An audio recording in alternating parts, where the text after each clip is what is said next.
आज की कहानी है माँ की चाल। रात के लगभग 11 बज रहे थे। रिया अपने छोटे से बेटे आरव को सुलाने की कोशिश कर रही थी। तभी आदित्य भी उठ गया और बोला, लाओ थोड़ा मैं संभाल लेता हूँ, तुम भी कुछ देर कमर सीधी कर लो।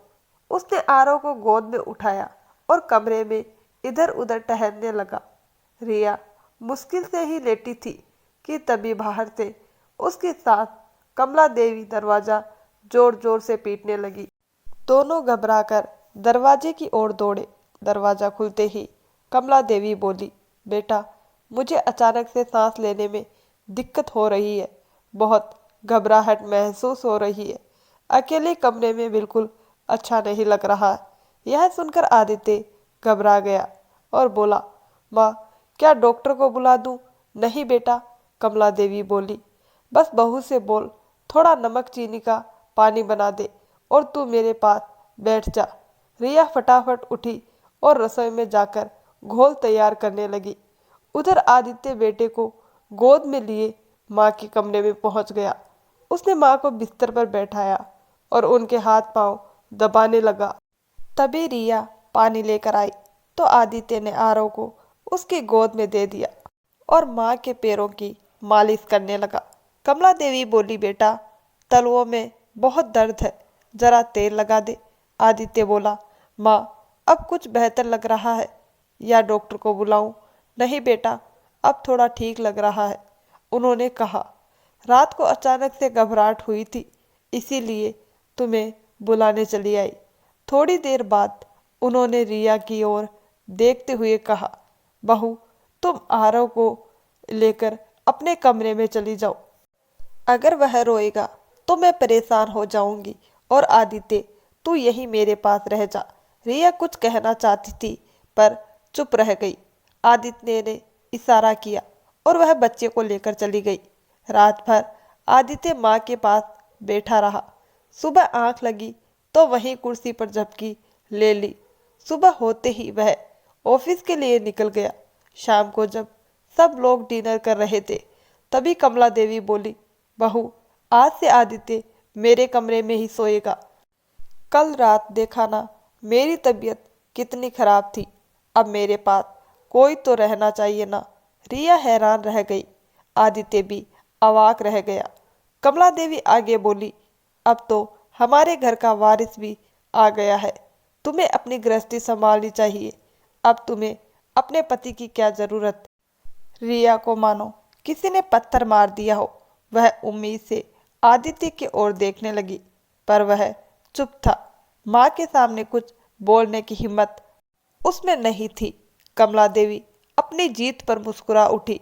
उन्हें लगता था कि बहू बेटे को अपने जादू में फंसा लेगी, इसीलिए बेटा दूर रहे तो अच्छा है। रात को आदित्य बाथरूम जाने के बहाने बाहर आया तो रिया वहीं खड़ी थी। उसने गुस्से में कहा, माँ जी ने जो कहा तुमने मान भी लिया, तुमने उन्हें कुछ कहा क्यों नहीं? क्या इसी दिन के लिए मुझसे शादी की थी? उसकी आंखों से आंसू झरने लगे। आदित्य बोला, रिया मुझे भी माँ की बात ठीक नहीं लगी, लेकिन मैं क्या करता? अगर मना करता तो कहती कि मेरी तबीयत खराब है और बेटा मेरी परवाह नहीं करता। रिया ने सिर पीट लिया। बच्चा पैदा करने से पहले तो शर्म नहीं आई थी।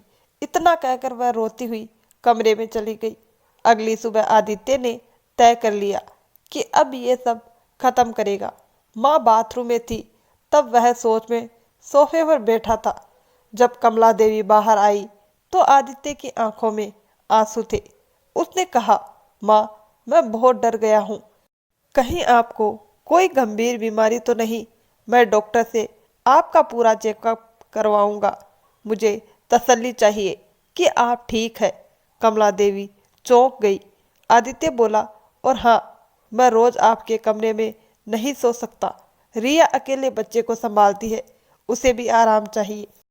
वैसे मैं गांव से चाचा की बेटी निशा को बुला लूंगा, वह कुछ दिन आपके साथ रहेगी, आपकी देखभाल भी हो जाएगी। यह सुनते ही कमला देवी का चेहरा उतर गया। अरे नहीं बेटा, उसकी क्या जरूरत है, मैं बिल्कुल ठीक हूँ।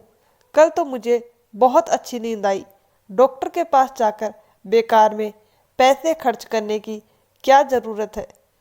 फिर हड़बड़ी में बोली, चलो मैं पार्क में टहलने जा रही हूँ, अब अपनी सेहत का ध्यान खुद रखूंगी।